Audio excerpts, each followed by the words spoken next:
तो देखो आज हम लोग chapter number 10 public enterprise, public utilities and public private partnership ये वाला कवर करने वाले हैं। ये लेंदी चैप्टर है, हो सकता है 2 क्लास लग जाए, कोशिश करेंगे कि 1 क्लास में कंप्लीट हो जाए।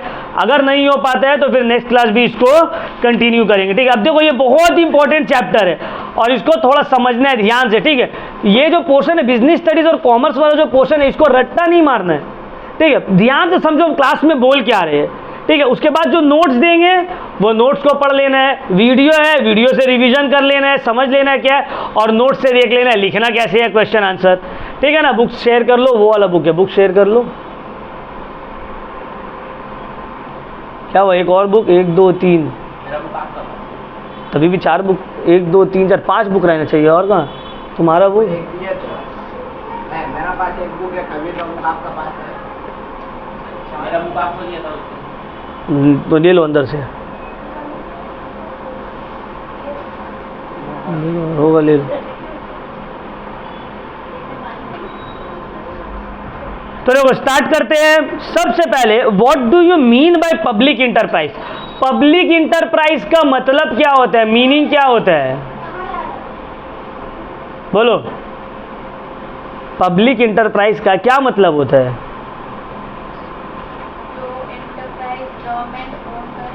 पब्लिक का मतलब होता है गवर्नमेंट, पब्लिक का मतलब गवर्नमेंट। तो हर वो इंडस्ट्री, हर वो बिजनेस जिसको ओन करके रखा है, मैनेज किया जाता है और कंट्रोल में गवर्नमेंट का है, उसको बोलते हैं पब्लिक इंटरप्राइज और पब्लिक अंडरटेकिंग। तो क्या मतलब है पब्लिक अंडरटेकिंग या पब्लिक एंटरप्राइज का?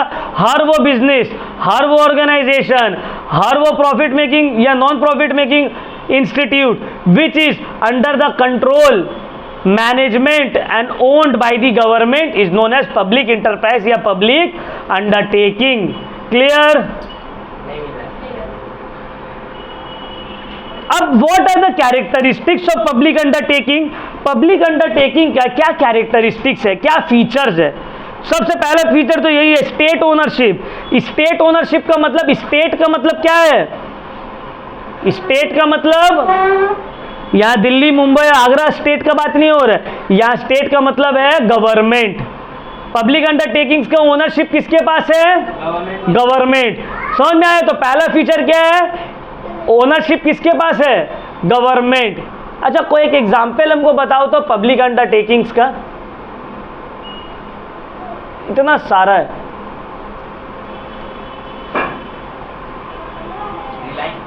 रिलायंस पब्लिक अंडरटेकिंग है, गवर्नमेंट के कंट्रोल में है। अभी मुकेश अंबानी सुनेगा भगा देगा तुमको यहाँ से। SBI ठीक है, पब्लिक एंटरप्राइज, पब्लिक अंडरटेकिंग है, ठीक है ना। LIC, इंडियन रेलवेज, ये सब क्या है? पब्लिक अंडरटेकिंग्स है। तो स्टेट का ओनरशिप, ओनरशिप किसके पास है? स्टेट के पास, गवर्नमेंट के पास। कौन सा गवर्नमेंट? यूनियन गवर्नमेंट भी हो सकता है और स्टेट गवर्नमेंट भी हो सकता है या जॉइंटली भी हो सकता है। दूसरा, स्टेट कंट्रोल, सिर्फ ओनरशिप नहीं है, कंट्रोल में भी किसका है? स्टेट का, गवर्नमेंट का, है ना। तीसरा, गवर्नमेंट फाइनेंसिंग। जब तुम्हारा ओनरशिप तुम्हारे पास है, कंट्रोल तुम्हारे पास है, तो रुपया भी कौन लगाएगा? गवर्नमेंट लगाएगा। पैसा कहां से आता है? गवर्नमेंट के पास से। क्लियर हुआ पॉइंट? चलो नेक्स्ट, सर्विस मोटिव। देखो गवर्नमेंट कोई भी इंटरप्राइज अपना प्रॉफिट के लिए काम नहीं करता। गवर्नमेंट कोई भी प्रॉफिट के लिए काम, सिर्फ प्रॉफिट के लिए काम नहीं करेगा। मेन मोटिव रहता है सर्विस का। क्लियर हुआ पॉइंट? गवर्नमेंट अंडरटेकिंग्स का मेन मोटिव क्या रहता है? सोसाइटी को सर्व करना। Public accountability, public company, public undertaking accountable है पब्लिक के तरफ। अकाउंटेबल मतलब जवाबदेही। समझ में आ रहा बात? कल को मान लो SBI बैंक में कोई घपला होता है, हम लोग सब चिल्ला चिल्ली कर देंगे, झमेला कर देंगे। क्यों? आज सरकार का पैसा लगा हुआ है, सरकार के पास पैसा कहाँ से आया? हम लोग दिए तब ना सरकार के पास आया। हम लोग का पैसा सरकार कैसे डुबा देगा? लेकिन अगर कोई प्राइवेट कंपनी कुछ चोरी करता है या डूब जाता है, उससे हम लोग को कोई फर्क पड़ता है?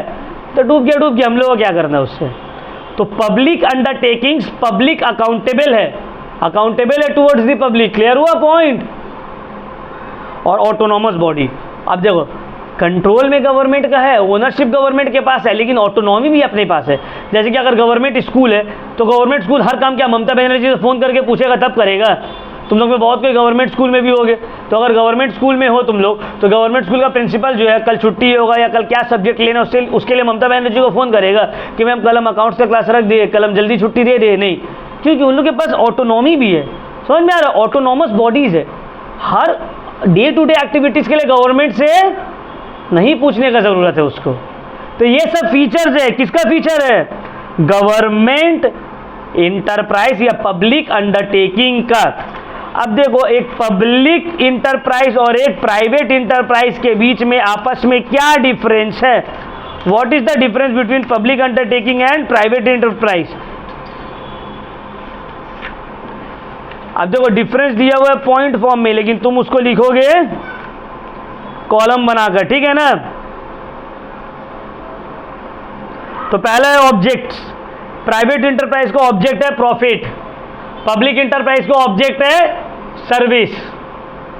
ओनरशिप, प्राइवेट इंटरप्राइज को ओनरशिप है प्राइवेट इंडिविजुअल्स के पास, लेकिन पब्लिक इंटरप्राइज को ओनरशिप है गवर्नमेंट के पास। तीसरा मैनेजमेंट, प्राइवेट इंटरप्राइज का मैनेजमेंट प्राइवेट इंडिविजुअल्स के हाथ में, गवर्नमेंट इंटरप्राइज का मैनेजमेंट गवर्नमेंट जो बैठाए हुए लोग हैं उन लोग के पास है। कैपिटल, प्राइवेट इंटरप्राइज में कैपिटल लगाते हैं प्राइवेट इंडिविजुअल, गवर्नमेंट इंटरप्राइज में गवर्नमेंट पैसा लगाएगा। Freedom of management, private enterprise के पास पूरा फ्रीडम है, जो मर्जी करे। गवर्नमेंट इंटरप्राइज के पास ऑटोनॉमी है लेकिन पूरा फ्रीडम नहीं है। कल को रेलवे सोचेगा अपनी मर्जी से सब कुछ कर ले तो नहीं कर सकते है वो, ठीक है? कुछ ना कुछ तो उसको पूछना होगा गवर्नमेंट से। क्लियर हुआ पॉइंट? चलो नेक्स्ट हम लोग आते हैं ऑब्जेक्टिव्स ऑफ पब्लिक इंटरप्राइज। एक पब्लिक इंटरप्राइज का क्या ऑब्जेक्टिव्स है? What are the objectives of public enterprise? पहला, economic development. Public enterprise economy को डेवलप करने में हेल्प करता है। कैसे हेल्प करता है? देखो, मुकेश अंबानी फैक्ट्री कहाँ बनाएगा या ऑफिस कहाँ बनाएगा? सिटी में, कोलकाता, दिल्ली, मुंबई, चेन्नई में। वो बिहार का कोई गांव में जाकर थोड़ी बनाएगा। वहाँ पे कौन बनाएगा? गवर्नमेंट। गवर्नमेंट वहाँ हॉस्पिटल बनाएगा, स्कूल बनाएगा। तो इकोनॉमी को डेवलप करने में गवर्नमेंट का बहुत इंपॉर्टेंट रोल रहता है।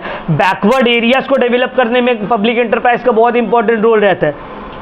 दूसरा, सेल्फ रिलायंस, आत्मनिर्भर। आत्मनिर्भर, भारत को आत्मनिर्भर बनाने में पब्लिक इंटरप्राइज बहुत इंपॉर्टेंट रोल प्ले करता है। बैकवर्ड एरिया को डेवलप करता है, बताए। एम्प्लॉयमेंट जनरेशन, इंडियन रेलवे, देखो प्राइवेट कंपनी में क्या होगा, एक आदमी को एम्प्लॉय करेगा, उससे 10 आदमी का काम करवाएगा। गवर्नमेंट क्या करता है? 10 आदमी को एम्प्लॉय करेगा और लोग मिलकर एक आदमी का भी काम नहीं करेगा, है ना? तो एम्प्लॉयमेंट जनरेट करते हैं public enterprise, public undertaking. Clear? तो ये सब क्या है? ऑब्जेक्टिव्स है। अब role and rational of public enterprise को नहीं करना है। अब आर्ग्यूमेंट्स अगेंस्ट पब्लिक इंटरप्राइज। बहुत कोई पब्लिक इंटरप्राइज या पब्लिक अंडरटेकिंग्स के अगेंस्ट आर्ग्यूमेंट देता है। तुम्हारा भी कुछ शिकायत होगा गवर्नमेंट कंपनी से, है ना? हम लोग सबका कुछ ना कुछ शिकायत होगा पब्लिक अंडरटेकिंग से। क्या शिकायत है बताओ? बताओ एक एक करके। शराब स्टार्ट करो। लंच टाइम के बाद आना। क्या शिकायत है तुमको पब्लिक इंटरप्राइज, पब्लिक कंपनी या पब्लिक और गवर्नमेंट ऑर्गेनाइजेशन से? रागिब, तुमको कोई शिकायत? सर डिले होता है। कोई शिकायत नहीं, वर्क डिले होता है ना? Delay in completion of work. तुम कोई भी काम करने चले जाओ वहाँ पे, जैसे कि तुमको राशन कार्ड बनाना है, तुम चले गए, एक दिन में राशन कार्ड बना के दे देगा तुमको? बोलेगा जाओ वहाँ से साइन लाओ, फिर वहाँ जाओ, फिर फ़ोटो खिंचाओ, फिर फ़ोटो में चूल ऐसा क्या है, बैकग्राउंड ऐसा क्या है, फिर से खिंचाओ। फॉर्म में ही बड़ा कैपिटल लेटर में क्यों लिखे, स्मॉल लेटर में क्यों लिखे, ब्लू पेन से क्या है लिखे, ब्लैक पेन से क्यों नहीं लिखे? 10 बार तुम्हारा वो काम को डिले करेगा। तो सबसे पहला आर्ग्यूमेंट ये है कि government enterprise delay in completion, काम को बहुत डिले करता है। दूसरा, फॉल्टी इवैल्यूएशन, बहुत सारा तुम काम ही गड़बड़ कर देगा, उल्टा का सीधा कर देगा, करने का क्या कर क्या देगा। तीसरा, हैवी ओवरहेड कॉस्ट, जहाँ पे जो काम 10 रुपये में होना है उसको 100 रुपये ले जाएगा, बोलेगा 100 रुपये खर्चा हुआ है ना? पुअर रिटर्न्स, गवर्नमेंट इंटरप्राइज का कोई रिटर्न नहीं, उल्टा लॉस में चल रहा है। जितना भी गवर्नमेंट इंटरप्राइज है सब लॉस में चल रहा है, मैक्सिमम कुछ रिटर्न उससे आ नहीं रहा है। इनएफिशिएंट मैनेजमेंट, अब देखो मैनेजमेंट में जो है सब government worker, government staff, fix salary, क्यों मेहनत करेगा वो। पॉलिटिकल इंटरफेरेंस, जिसको मेहनत करना भी है तो उसको पॉलिटिकल इंटरफेरेंस आ रहा है। जो विजय माल्या और भी जितना चोर है सब जो पैसा लेकर भागा है, तो वो लोग क्या बिना गवर्नमेंट का मदद के लेकर भाग गया। कोई भी गवर्नमेंट है, चाहे बीजेपी हो या कांग्रेस हो, दोनों ही क्या है सपोर्ट किया, तभी ना वो इतना। तुम बैंक से लोन लेने जाओ 1 लाख रुपया का, बोलेगा यहाँ ये पेपर ला, वो पेपर ला, वो पेपर दो, ये दो, वो दो, घर गिरवी रखो, जेवर गिरवी रखो, ये गिरवी रखो, उसका साइन लाओ, उसका, परेशान कर देगा। वो लोग करोड़ों millions and billions of dollar का लोन लेके भाग गया, ऐसे भाग गया। पॉलिटिकल इंटरफेरेंस, एम्प्लॉय को अब किसी को काम करना भी है, गवर्नमेंट इंटरफियर कर रहा है उसमें, ठीक है ना। तो ये सब क्रिटिसिज्म है किसके, पब्लिक इंटरप्राइज के अगेंस्ट। अब फॉर्म्स ऑफ गवर्नमेंट इंटरप्राइज या पब्लिक इंटरप्राइज, कितना फॉर्म्स ऑफ पब्लिक इंटरप्राइज है, पब्लिक इंटरप्राइज का कितना तरह है। एक है डिपार्टमेंटल अंडरटेकिंग, एक है पब्लिक कंपनी कॉर्पोरेशन, दूसरा है गवर्नमेंट कंपनी। एक है डिपार्टमेंटल अंडरटेकिंग का क्या मतलब है, एक अलग से डिपार्टमेंट बना दिया गवर्नमेंट उसके लिए, जैसे कि railways, postage and telegraph, post office, ये सब एक अलग डिपार्टमेंट है। फिर होता है पब्लिक कॉर्पोरेशंस, पब्लिक कॉर्पोरेशंस की तरह वो काम कर रहा है, जैसे कि reserve bank of India, LIC। फिर आता है गवर्नमेंट कंपनी, जो है एक कंपनी लेकिन गवर्नमेंट फंडेड है, जैसे कि BSNL, NTPC, steel authority of India, Hindustan machines. समझ में आ रहा है, ये सब गवर्नमेंट कंपनीज है। ये 3 तरह है पब्लिक, 3 टाइप्स है पब्लिक इंटरप्राइज का। तो हम लोग पढ़ते हैं पहले डिपार्टमेंटल अंडरटेकिंग्स। डिपार्टमेंटल अंडरटेकिंग्स का क्या मतलब है, डिपार्टमेंट अंडरटेकिंग एक बहुत पुराना form of public sector enterprise है। इसमें क्या होता है, a department undertaking is organised, financed and controlled in much the same way as other government department. पैसा भी लगाते हैं, कंट्रोल्ड भी, बाकी सब गवर्नमेंट डिपार्टमेंट की तरह ही होता है। ये सेंट्रल गवर्नमेंट का भी हो सकता है और स्टेट गवर्नमेंट का भी हो सकता है। It is manage by government officials under the supervision and head of the department. इसका एक डिपार्टमेंट, जैसे कि पोस्ट, रेलवे का एक हेड है, उसके सुपरविजन के अंदर सब काम होता है। एक अलग डिपार्टमेंट है रेलवे का अपना एम्प्लॉय है ना। एक मिनिस्ट्री उसको कंट्रोल करता है, रेलवे मिनिस्टर पूरा रेलवेज को कंट्रोल करते हैं ना। पोस्ट ऑफिस का पोस्टेज मिनिस्ट्री है, टेलीग्राम मिनिस्ट्री है, वो लोग पूरा कंट्रोल करेगा। अब इसका क्या कैरेक्टरिस्टिक्स है, अब ये जो अंडरटेकिंग है ये डायरेक्टली एक मिनिस्टर के कंट्रोल में रहता है, और वो मिनिस्टर एक मेंबर ऑफ पार्लियामेंट रहता है, MP या MLA। अगर स्टेट का है तो MLA रहेगा, अगर सेंट्रल का है तो MP रहेगा। अब क्या क्या फीचर्स है डिपार्टमेंटल अंडरटेकिंग्स का, पहला है ये गवर्नमेंट का ही एक पार्ट है। रेलवे क्या है, गवर्नमेंट का एक पार्ट है। गवर्नमेंट से फाइनेंस, रेलवे को पैसा कहाँ से मिलता है, गवर्नमेंट के तरफ से मिलता है। एग्जीक्यूटिव डिसीजन, जितना भी रेलवेज का डिसीजन है कौन लेता है, मोदी, गवर्नमेंट लेता है। अकाउंटिंग एंड ऑडिटिंग, जैसे सब गवर्नमेंट डिपार्टमेंट का ऑडिटिंग होता है, इसका भी ऑडिटिंग होता है। ऑडिटिंग मतलब हिसाब किताब, चोरी कर रहा है, क्या कर रहा है, वो सब हिसाब किताब होता है, ठीक है। नेक्स्ट, क्लास तो खत्म होने का टाइम नहीं आ रही है, 6:45 में था। आओ 7:50 रूटीन, बैठो बैठो, आओ।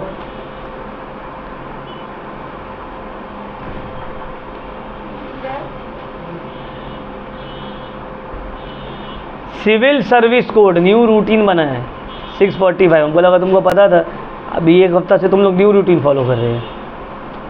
वो तो नहीं, वो पहले का था, हमसे तुम एक बार पूछ ले थे, हमको लगा तुमको पता होगा टाइम। वो तो आज क्लास लेट से स्टार्ट किया, इस वजह से थोड़ा अदर सब तक तो ख़त्म हो जाता। चलो नेक्स्ट देखो, civil service code. Civil service code का मतलब क्या है? देखो गवर्नमेंट अंडरटेकिंग्स को के मैनेजमेंट में सिविल सर्वेंट रहता है, मतलब गवर्नमेंट ऑफिसर्स लोग, IAS, IRS, ज़रा BDO, DM, ये लोग कंट्रोल करता है ना। सॉवरेन इम्यूनिटी, इन लोगों का अपना इम्यूनिटी रहता है। इम्यूनिटी का मतलब ऐसे नहीं है कि कोई भी रेलवे का ऑफिसर को निकाल देगा, नहीं, ये लोग के पास भी पावर रहता है, इम्यूनिटी रहता है।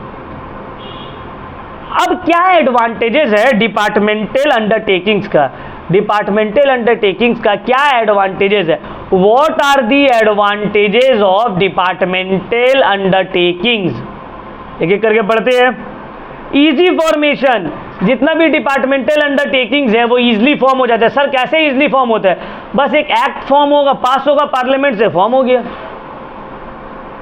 दूसरा है डायरेक्ट गवर्नमेंट कंट्रोल। देखो रिलायंस के ऊपर गवर्नमेंट डायरेक्ट कंट्रोल नहीं कर सकते। कल को मुकेश अंबानी को फोन करके मोदी बोलेगा कि आप सबको फ्री में मोबाइल फोन बांट दिया, वो बांट देगा क्या? नहीं। बट अगर मान लो कोई गवर्नमेंट कंपनी उसको फोन करके बोलेगा तो बांटेगा। ममता बनर्जी ना, ममता बनर्जी बांटी ना मोबाइल फोन सबको, क्यों? गवर्नमेंट स्कूल के स्टूडेंट लोगों को मिला है, तुम लोगों को नहीं देगा, गवर्नमेंट स्कूल के स्टूडेंट लोगों को देगा। तो डायरेक्ट गवर्नमेंट के कंट्रोल में रहता है, ये एडवांटेज है पब्लिक अंडरटेकिंग का, है ना। पब्लिक अकाउंटेबिलिटी, पब्लिक के तरफ अकाउंटेबल है, जवाबदेह है, जवाबदेही है पब्लिक के तरफ। कैसे जवाबदेही है? देखो ध्यान से समझो। मुकेश अंबानी का रिलायंस के कंपनी में बड़ा घाटा हो गया, तुम पूछोगे मुकेश भाई घाटा क्यों हुआ बताइए, वो बताएगा तुमको। लेकिन अगर मान लो SBI का घाटा हो जाता है तो सब पूछने लगेगा क्यों घाटा हुआ, पैसा गया कहाँ, पब्लिक का पैसा को क्यों आप नुकसान जानबूझ के लॉस किए, क्यों? क्योंकि पब्लिक अकाउंटेबिलिटी है ना, जवाब देना पड़ेगा। प्रॉपर यूज ऑफ मनी, ऐसे बोला जाता है कि गवर्नमेंट इंटरप्राइज में पैसा को सही से यूज किया जाता है। सीक्रेसी मेंटेन्ड रहता है, सीक्रेट्स आउट नहीं होता है। बट इसका कुछ डिसएडवांटेजेस भी है, पब्लिक इंटरप्राइज का कुछ डिसएडवांटेजेस भी है। क्या डिसएडवांटेज है? पहला है लैक ऑफ फ्लेक्सिबिलिटी। कल को मुकेश अंबानी को लगेगा कि यार इंडिया में कोई अच्छा मोटर बाइक बनाने वाला कंपनी चाहिए, चलो मोटर बाइक बनाना स्टार्ट करते हैं, वो कर सकता है, कोई दिक्कत है? अगर रेलवे को लगेगा यार अपना ओला उबेर की तरह अपना ऐप भी निकाल देना चाहिए, हम लोग भी कार का सर्विस प्रोवाइड करेंगे, तो या वो लोग कर सकता है? Lack of flexibility, public undertaking में तुम ऑपरेशंस को इजीली चेंज नहीं कर सकते हो, प्राइवेट इंटरप्राइज में कर सकते हो। Lack of motivation, private companies के पास मोटिवेशन है कि भाई जितना मेहनत करेंगे उतना मेरा कंपनी अच्छा परफॉर्म करेगा, लेकिन पब्लिक कंपनी को कौन आवाज़ कर रहा है? पब्लिक कंपनी के पास ऐसा कोई मोटिवेशन नहीं है, पब्लिक अंडरटेकिंग के पास ऐसा कोई मोटिवेशन नहीं है, क्योंकि उसको पता है कि मेरा तो गवर्नमेंट जॉब है, कंपनी अच्छा करे खराब करे हमको क्या लेना देना। उल्टा वो लोग करप्शन करना स्टार्ट कर देते हैं। रेलवे का कोई ऑफिसर है, वो बोलेगा ठीक है रेलवे का ये कॉन्ट्रैक्ट तुमको हम दे दे रहे, लाओ तुम हमको इतना करोड़ रुपए दे दो। अब भले से वो काम खराब कर दे, तो उसको क्या लेना देना इससे। रेड टेपिज्म बहुत होता है। रेड टेपिज्म का मतलब एक दुकान एक चौखट से दूसरा चौखट दौड़ाना। अब तुम गवर्नमेंट बैंक में गए, तुमको अपना कोई काम करना है, तुम गए फट से तुमको गोदी में उठा के सब काम कर देगा, चलिए आपको कहाँ जाना है, और ये तुम गवर्नमेंट बैंक में चले जाओ वहाँ जाओ, हमको नहीं पता, जाइए उससे पूछिए, हम अभी नहीं करेंगे, जाए वहाँ जाइए वो बताएगा। रेड टेपिज्म, ब्यूरोक्रेटिक कंट्रोल इतना रहता है ना, तुम्हारा काम करने में लोहा का चना चबा जाना पड़ेगा तुमको, ये है डिसएडवांटेज। फाइनेंशियल डिपेंडेंस है, पैसा चाहिए, प्राइवेट कंपनी को पैसा चाहिए, वो शेयर इशू कर देगा, बैंक से लोन ले लेगा, लेकिन पब्लिक कंपनी को, पब्लिक अंडरटेकिंग को पैसा चाहिए तो किसके ऊपर डिपेंडेंट रहेगा? गवर्नमेंट के ऊपर। गवर्नमेंट के सामने जाके हाथ झोला फैलाओ। इनएफिशिएंट मैनेजमेंट, देखो ये लोग रिलायंस में जो मैनेजमेंट है, जो मान लो रिलायंस कम्युनिकेशन को हेड कर रहा है, रिलायंस पेट्रोलियम को हेड कर रहा है, तो वो तो एक्सपर्ट रहता है ना उस फील्ड में, लेकिन गवर्नमेंट के पास एक्सपर्ट थोड़ी रहता है। मान लो आईएएस ऑफिसर उस डिपार्टमेंट को हेड कर रहा है, तो ये आईएएस ऑफिसर कल को रेलवे में था, फिर उसको चेंज करके कर दिया, मान लो बीएसएनएल में ट्रांसफ़र कर दिया गया या स्कूल में ट्रांसफ़र कर दिया गया, गवर्नमेंट स्कूल में, तो अब हर चीज़ का वो एक्सपर्ट तो नहीं है ना। बट प्राइवेट कंपनी में क्या रहता है, सबका एक्सपर्ट को हायर किया जाता है। तो क्लियर हो गया पॉइंट, एडवांटेज एंड डिसएडवांटेजेस समझ में आ गया पब्लिक अंडरटेकिंग्स का। अब हम लोग आते हैं next, public corporations. What do you mean by public corporations? Public corporations का क्या मतलब है, ये पब्लिक इंटरप्राइज से कैसे अलग है? तो पब्लिक कॉरपोरेशन का मीनिंग क्या है? A public corporation is an autonomous corporate set up under a special act of parliament or state legislature. The act defines the objective, powers and function. Public corporation जो है ये एक autonomous body है, organisation है, जिसको एक special act पास हुआ है पार्लियामेंट में, तब जाके ये सेटअप हुआ है। जैसे कि एलआईसी का एक एक्ट पास हुआ है पार्लियामेंट में, तब एलआईसी सेटअप हुआ है। आरबीआई एक एक्ट पास हुआ है, तब जाके रिजर्व बैंक ऑफ इंडिया बना है। State bank of India parliament में एक्ट पास हुआ है, तब स्टेट बैंक ऑफ इंडिया बना है। क्लियर हुआ पॉइंट? तो इसको हम लोग बोलते हैं पब्लिक कॉरपोरेशंस। अब क्या फीचर है इसका? पहला फीचर है बॉडी कॉरपोरेट या कॉरपोरेट बॉडी। ये स्टैब्लिश हुआ है by an act pass by the parliament. दूसरा है लीगल एंटिटी, इसका अपना सेपरेट पहचान रहता है, जैसे बाकी सब कंपनीज का रहता है। गवर्नमेंट ओनरशिप किसके पास है? गवर्नमेंट के पास। बट फाइनेंशियल इंडिपेंडेंस है, पैसे के लिए इसको गवर्नमेंट के ऊपर डिपेंडेंट रहने का जरूरत नहीं है। अकाउंटिंग सिस्टम, ये लोग अपना हिसाब किताब खुद से करता है, अकाउंट मेंटेन करता है। इंडिपेंडेंट मैनेजमेंट, एसबीआई अपना एम्प्लॉय को खुद से हायर करता है, गवर्नमेंट हायर करके नहीं देता है, ठीक है ना। सर्विस मोटिव, लेकिन मोटिव प्रॉफिट कमाने का सिर्फ नहीं रहता है। पब्लिक अकाउंटेबिलिटी रहता है, जवाबदेही रहेगा, गवर्नमेंट को तुमको जवाब देना पड़ेगा, पब्लिक को जवाब देना पड़ेगा, क्योंकि आखिर हो तो पब्लिक का ही इंटरप्राइज ना। अब क्या एडवांटेजेस है पब्लिक कॉरपोरेशंस का? पहला एडवांटेज ऑपरेशनल ऑटोनॉमी, उन लोग के पास ऑपरेशनल ऑटोनॉमी है। एसबीआई अब लोन देने से पहले मोदी को फोन नहीं करेगा, सर XYZ लोन मांग रहा है, दे दे क्या? नहीं, वो अपने से रिसर्च करेगा, उसको लगेगा ठीक दे देगा। समझ में? तो ऑपरेशनल ऑटोनॉमी है। लेकिन अगर एसबीआई चाह रहा है कि हम एक और ब्रांच खोले, तो नहीं खोल सकते हैं, वो इतना भी ऑटोनॉमी नहीं है। समझ में आया बात? क्विक डिसीजन, क्योंकि डे टू डे एक्टिविटीज के लिए उसको गवर्नमेंट से पूछने का जरूरत नहीं है। मोटिवेशन रहता है, क्यों? क्योंकि इन लोग के पास इंसेंटिव्स है हार्ड वर्क का, क्योंकि अच्छा काम करेंगे तो पैसा भी मोटा मिलेगा। समझ में आ रहा है बात? क्योंकि इंसेंटिव्स रहता है ना। पार्लियामेंट्री कंट्रोल रहता है इन लोगों के ऊपर, पार्लियामेंट कंट्रोल करता है पब्लिक कॉरपोरेशंस को directly and indirectly. Efficient management efficient रहता है, ठीक है ना। बट कुछ डिसएडवांटेजेस भी है पब्लिक इंटरप्राइज का या कॉरपोरेशन का। क्या डिसएडवांटेज है? सबसे पहले डिसएडवांटेज डिफिकल्ट फॉर्मेशन, इतना इजीली फॉर्म नहीं होता है। पार्लियामेंट में एक्ट पास करना पड़ता है, और एक्ट पास करना बहुत मुश्किल है, इतना इजी नहीं होता है। गवर्नमेंट फॉर्म करना पड़ेगा, उसके लिए पहले तुमको मेजॉरिटी रहना चाहिए तुम्हारे पास। दूसरा है नॉमिनेटेड बोर्ड ऑफ डायरेक्टर्स जो रहता है ना, उतना भी ज़्यादा एफिशिएंट नहीं रहता है। देखो वो क्या नाम है, वो जो कार्टून के जरिए लड़ता रहता है टीवी में, बीजेपी का जो प्रवक्ता है, नाम याद नहीं आ रहा उसका हमको। हाँ, नाम याद नहीं क्या? हाँ, डिबेट मैडम लड़ता रहता है, चिल्लाता रहता है, मोटा सा है, पात्रा कुछ नाम है, संबित पात्रा। हाँ एग्जैक्टली, संबित पात्रा, वो कार्टून टाइप में जो है, वो है डॉक्टर, और उसको ONGC का चेयरमैन बना दिया, oil and natural gas company. अब उसका क्या क्वालिफिकेशन है जो वो oil and natural gas company का चेयरमैन बनेगा? बट क्योंकि वो रूलिंग गवर्नमेंट का सपोर्टर था, तो उसको बना दिया।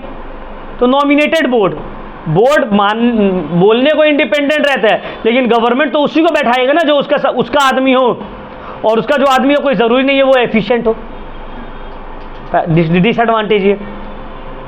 उसके बाद अब्यूज ऑफ मोनोपोली, बहुत सारे टाइम क्या होता है ना, पब्लिक कॉर्पोरेशन मोनोपोली फॉर्म कर लेता है और फिर लोगों को ठगना स्टार्ट कर देता है। जैसे इंडियन रेलवे, जैसे कि प्लेन का देखो प्राइस कम हुआ है, अभी कितना इजीली ट्रैवलिंग हो गया है, उस तरह अगर सब बोलते हैं नहीं रेलवे को प्राइवेट कर देगा तो नुकसान होगा, कुछ नुकसान नहीं होगा, फायदा होगा। जब अडानी, अंबानी, टाटा ये लोग अपना रेल चलाने लगेगा, ये लोग बेहतर सर्विस देगा और दाम भी कम हो जाएगा। क्यों? कंपटीशन बनेगा ना। पहले प्लेन का टिकट का दाम कितना था, अब यहाँ से दिल्ली जाओ 3000, 3500, उतना तो रेल में मिल जा रहा है। फर्स्ट एसी का अगर तुम बुक करोगे यहाँ से दिल्ली का 4000 5000 ले लेगा, और प्लेन में जाओ तो 3000। क्यों? कंपटीशन बढ़ा। कंपटीशन बढ़ा तो प्राइस कम हुआ, सर्विस बढ़ गया, वैसे ही रेलवे में भी होगा। समझ में आए? तो ये लोग मोनोपोली क्रिएट कर। अभी देखो रेलवे में क्या है, जाओ तो पंखा नहीं चल रहा, पानी नहीं आ रहा, सीट हर टाइम फुल, 70 का कैपेसिटी में 700 आदमी बैठ के जा रहा है ना। तो ये सब क्या है? डिसएडवांटेजेस है। क्लियर हुआ पॉइंट? पब्लिक कॉर्पोरेशन का क्या एडवांटेजेस एंड डिसएडवांटेजेस है। चलो अब आते हैं government companies. Sir government companies का क्या मतलब है? What do you mean by government companies? Government company का मतलब होता है वो कंपनी जिसका मिनिमम 51% या उससे ज़्यादा शेयर कैपिटल जो है वो या तो सेंट्रल गवर्नमेंट के पास है या तो स्टेट गवर्नमेंट के पास है या दोनों के पास जॉइंटली है। ये ऑलरेडी लास्ट क्लास भी हम बताए थे टाइप्स ऑफ कंपनी में गवर्नमेंट कंपनी का मतलब क्या होता है। अब इसका फीचर पहला वही है इनकॉर्पोरेशन, ये रजिस्टर्ड है, एक्ट वैक्ट पास नहीं होता, रजिस्टर्ड फॉर्म हुआ था। सेपरेट लीगल एग्जिस्टेंस, इसका भी अपना अलग पहचान है। ओनरशिप 51% या उससे ज़्यादा ओनरशिप किसके पास है? सेंट्रल गवर्नमेंट या स्टेट गवर्नमेंट के पास है। Management either government board of directors को नॉमिनेट कर रहा है या शेयर होल्डर्स लोग करता है। अपना स्टाफ रहता है। फाइनेंशियल ऑटोनॉमी है, गवर्नमेंट के पास हाथ फैलाने नहीं पड़ते हैं, बट अकाउंटेबिलिटी रहता है, इसका भी अकाउंटेबिलिटी जवाबदेही रहेगा। जितना भी पब्लिक अंडरटेकिंग है सबका अकाउंटेबिलिटी रहेगा। अब इसका एडवांटेजेस क्या? इजी फॉर्मेशन, बस रजिस्टर्ड करो फॉर्म हो गया। इंटरनल ऑटोनॉमी है, डिसीजन ले सकते हो अपनी मर्जी से। फ्लेक्सिबिलिटी ऑफ ऑपरेशंस, अपने मर्जी से तुम काम काज कर सकते हो, डे टू डे डिसीजन ले सकते हो। एक्सपर्ट मैनेजमेंट रहता है, प्रॉम्प्ट क्विक डिसीजन ले लिया जाता है। पब्लिक अकाउंटेबिलिटी भी है, तुमको जवाब देना पड़ेगा गवर्नमेंट को, ठीक है। बट कुछ डिसएडवांटेजेस भी है। पहला डिसएडवांटेज लैक ऑफ अकाउंटेबिलिटी। देखो इसमें क्या होता है ना, गवर्नमेंट कंपनी में लैक ऑफ अकाउंटेबिलिटी कैसे हो जाएगा? एम्प्लॉय तो बार बार चेंज होता है, वो बोलेगा हम थोड़ी किएगा, वो पहले। गवर्नमेंट में कैसे होता है? अगर बोलोगे ब्रिज कैसे गिर गया, अब बीजेपी वाला बोलेगा कांग्रेस के टाइम में कॉन्ट्रैक्ट दिया गया था, कांग्रेस वाला बोलेगा बना तो बीजेपी का टाइम रहा था ना, तो बीजेपी को पकड़ो। अब वो बोलेगा इसको, ये बोलेगा इसको, तो अकाउंटेबिलिटी कोई अकाउंटेबल नहीं रहेगा, ठीक है।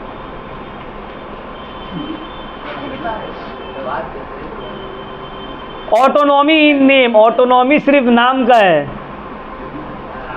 चेक किए थे रूटीन 6:45, चेक करो। क्या कर रहे यार तुम लोग? बोले थे ना न्यू रूटीन फॉलो होगा मंडे से। Board pact with yes man, वही गवर्नमेंट उसी को पुट करेगा जो यस मैन कल्ला हिलाने वाला है, यस सर करने वाला है। तो ये डिसएडवांटेज है, ठीक है ना। गवर्नमेंट कंपनी का ये डिसएडवांटेजेस। अब देखो बुक के पीछे बहुत इंपॉर्टेंट दिया हुआ है, difference between government under department undertaking, public corporation and government company. इसका कम से कम 6 पॉइंट आपको पढ़ना ही पढ़ना है, ठीक है ना।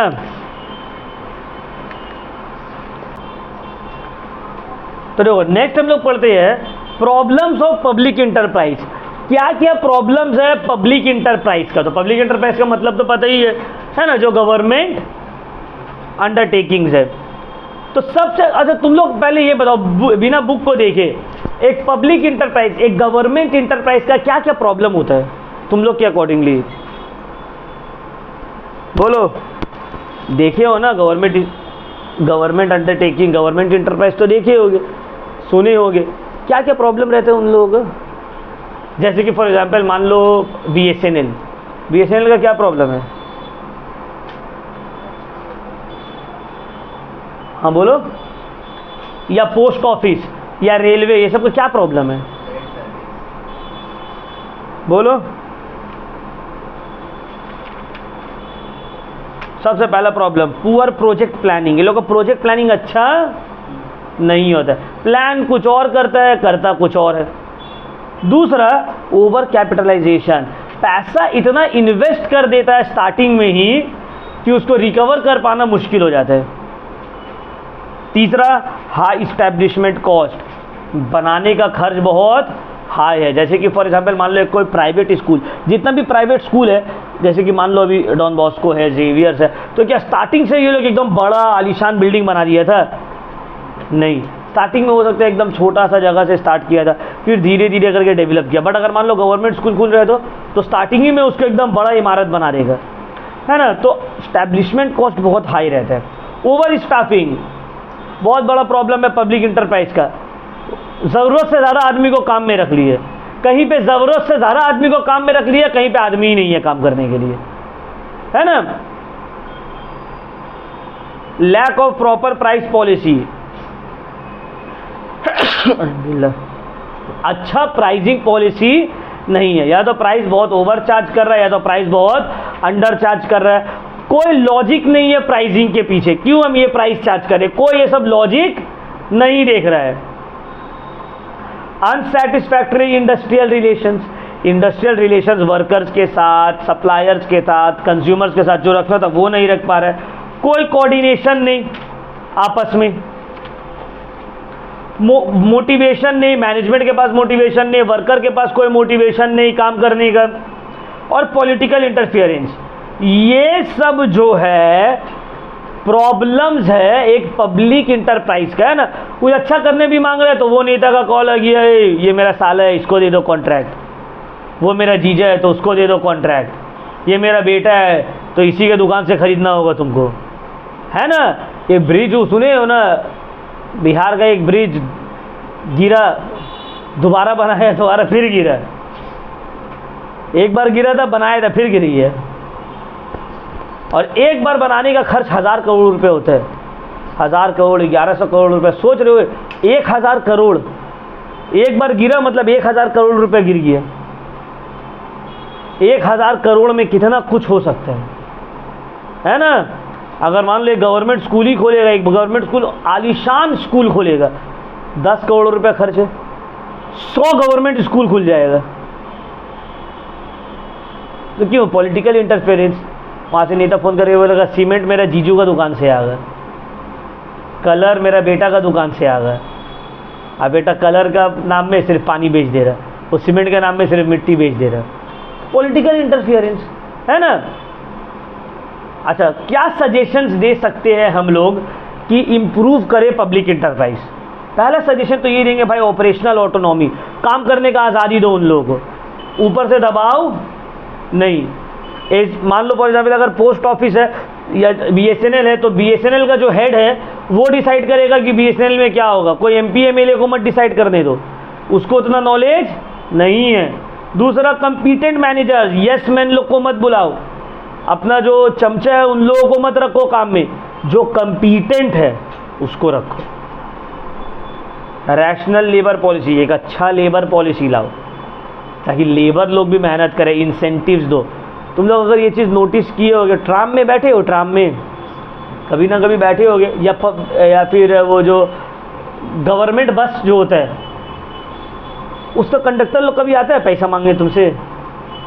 ट्राम में तो ऐसा होता है उठता ही नहीं है। ट्राम का जो मतलब जो कंडक्टर है, टिकट कंडक्टर, वो अपनी ही सीट में बैठा हुआ रहेगा, भाई जा पैसा वैसा ले। और सेम तुम्हारा गवर्नमेंट बस का, कभी प्राइवेट बस में देख लो, बेचारा जा के 10 बार मांगेगा पैसा पैसा, टिकट टिकट टिकट टिकट, ये अपना बैठा हुआ है बिंदास कोलकाता में। क्यों? उसको लेबर पॉलिसी है तो जान रहा है यार, टिकट काटे नहीं काटे, महीना के एंड में 15,000 तुमको मिल जाना है। तो कोई अच्छा लेबर पॉलिसी लाओ, इंसेंटिव्स दो उसको, ठीक है। तो ये सब के थ्रू इम्प्रूव किया जा सकता है पब्लिक इंटरप्राइज को। अब आते हैं public utilities. Sir public utilities क्या होता है, तो चलो इसका मीनिंग पढ़ते हैं पहले। Public utilities are a special type of business undertakings which are engaged in the supply of essential public services in limited market on a monopolistic basis. Public utilities such as gas, water, communication, transport, etc. देखो public utilities एक special type of business रहता है government का, जो एक limited market में operate कर रहा है और जहां पे बेसिक नेसेसिटी प्रोवाइड कर रहा है। जैसे कि कोई एरिया में मान लो गवर्नमेंट इलेक्ट्रिसिटी सप्लाई कर रहा है और कोई इलेक्ट्रिसिटी सप्लाई नहीं कर रहा है। कोई एरिया में गवर्नमेंट का ही सिर्फ बस, जैसे देखो अपना कोलकाता में गवर्नमेंट बस उतना नहीं चलता है ना, 10 में से एक आधा गवर्नमेंट बस निकल जाएगा तो निकल जाएगा। बट बहुत सारा स्टेट है जहां पे गवर्नमेंट बस ही चलता है, प्राइवेट बस नहीं है।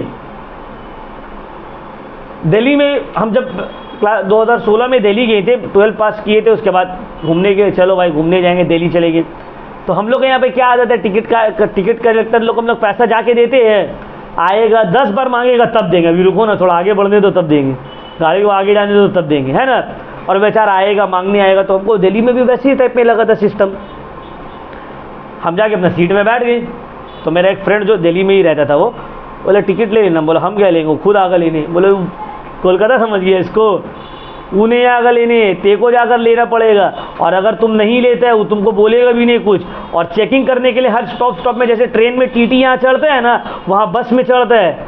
और चेक किया, तुमको बोला टिकट, तुम बोल दे रहे टिकट तो नहीं, वो जो जाएंगे लेने। बोले अभी क्या है नहीं लिया, तुम घुसते साथ क्यों नहीं लिया, फाइन मार देगा तुमको।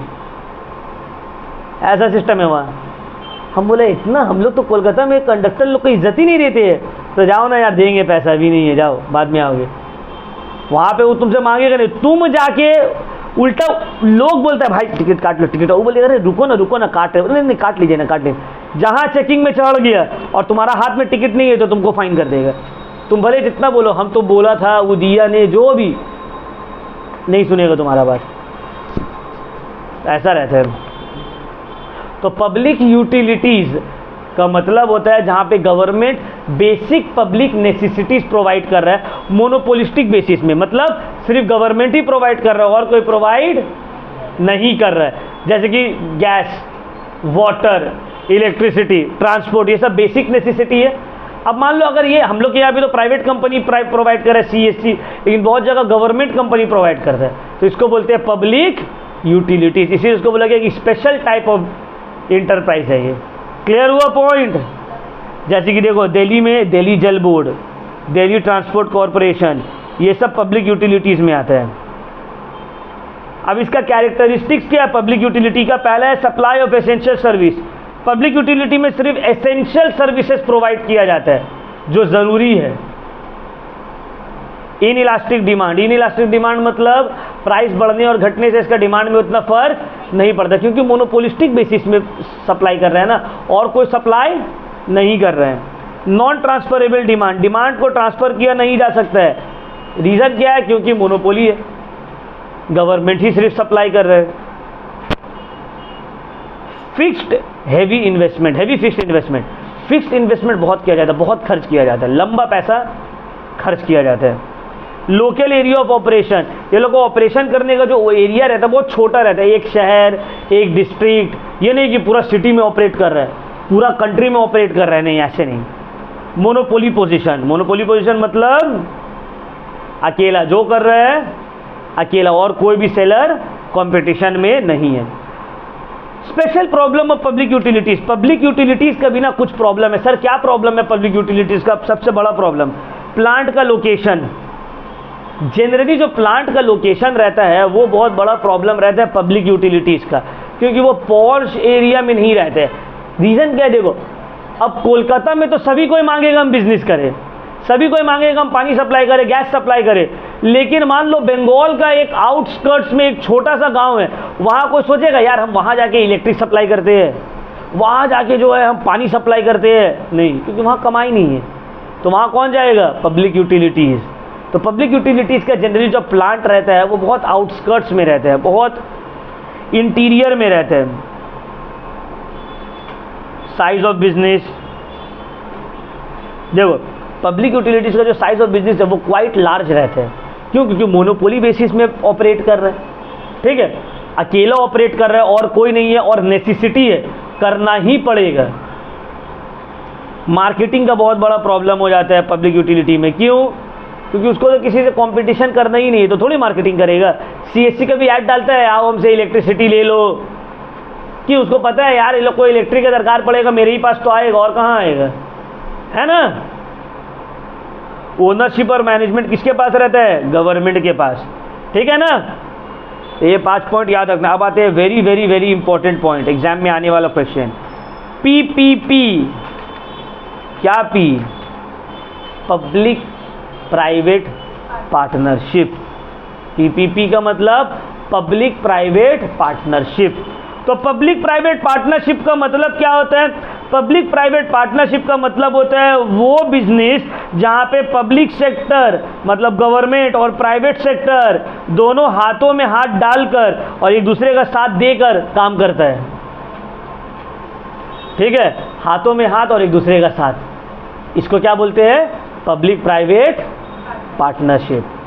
अब ये जनरली उस टाइप ऑफ बिजनेस में देखा जाता है जहां पे टेक्नोलॉजी और मैन पावर एकदम एडवांस चाहिए और कैपिटल इन्वेस्टमेंट भी बहुत हाई चाहिए। अब देखो, गवर्नमेंट के पास पैसा बहुत है, टेक्नोलॉजी उतना अच्छा नहीं है, मैन पावर उतना अच्छा है। प्राइवेट सेक्टर के पास पैसा नहीं है, टेक्नोलॉजी बहुत अच्छा है और प्राइवेट सेक्टर के पास मैन पावर भी। तो इन लोग बोलते हैं चलो एक काम करते हैं, हाथ मिला लेते हैं, हम रुपया खर्च कर रहे हैं, तुम मैन पावर सप्लाई करो, तुम टेक्नोलॉजी सप्लाई करो, और मिलकर प्रोजेक्ट बनाते हैं, जो कमाएंगे आधा आधा मिल बांट कर खाएंगे। ये देखने को मिलता है एयरपोर्ट में।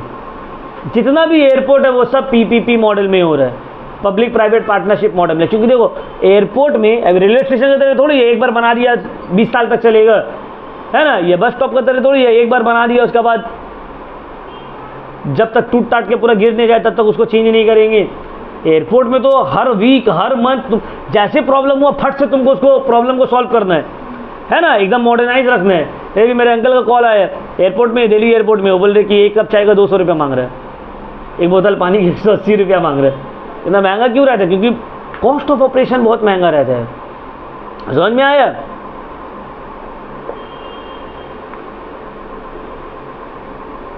तो जनरली ये ट्रांसपोर्ट सेक्टर में, हेल्थ केयर सेक्टर में, एजुकेशन सेक्टर में, ये सब में पब्लिक प्राइवेट पार्टनरशिप देखने को मिलता है।